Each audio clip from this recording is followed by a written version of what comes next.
চল ভাই তাড়াতাড়ি জামা কাপড় গোছা, অনেকদিন পর মামা বাড়ি যাবো।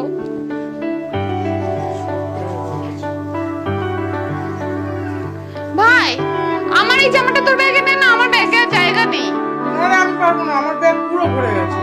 আরে তোরা কতদিনের জন্য যাচ্ছিস? মা তুমি চুপ করো তো, পুরো 24 দিনের ছুটি পেয়েছি, কমসে কম 1 সপ্তাহ তো থাকবো মামা বাড়িতে। হ্যাঁ 1 সপ্তাহ তো থাকবো। চল তুই চল। এই শোন,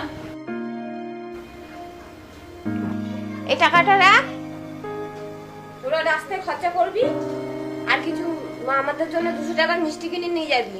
আর তোরা কিছু মা টাকাটা আমাকে দাও, ভাই বাজে খরচা করে দেবে। ঠিক আছে তুই রাখ, আমি একটু মাঝে মধ্যে খাবার কিনে দিস তাহলেই হবে। শোন, ওকে দেখে রাখিস, আর ওখানে গিয়ে বদমাশি করবি না জানো। না গো, 2 দিন পরে চলে আসবি, ছুটি শেষ হলে কিন্তু পরীক্ষা আরম্ভ হবে তোদের। ঠিক আছে টাটা। 1 সপ্তাহ আগে আমি আসবোই না।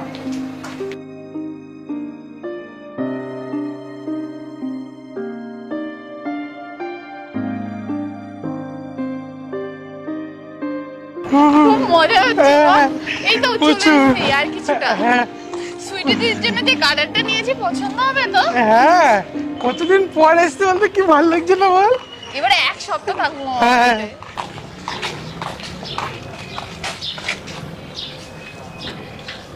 সবাই কোথায়? আরে ওই তো সুইটি দিদি।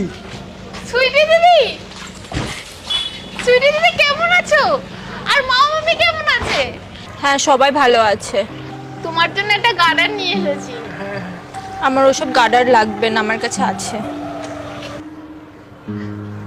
আমাদের গরমের ছুটি পড়েছে না, তাই জন্য গরমের ছুটি কাটাতে মামা বাড়ি চলে এসেছি। বাবা মা কেউ বাড়িতে তো নেই? মামা বাড়িতে নেই? না।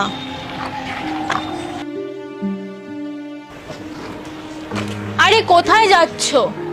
বললাম না বাবা মা কেউ বাড়িতে নেই, তাও চলে যাচ্ছে হন হন করে এখান থেকে।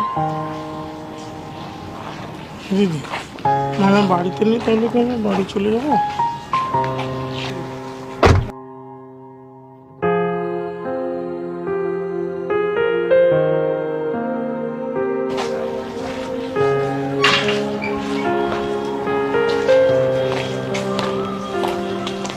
যখন দাদু দিদা বেঁচে ছিলেন আমরা কত আনন্দের সাথে এসে ছুটি কাটিয়ে যেতাম, আমাদেরকে বাড়ি যেতে দিত না।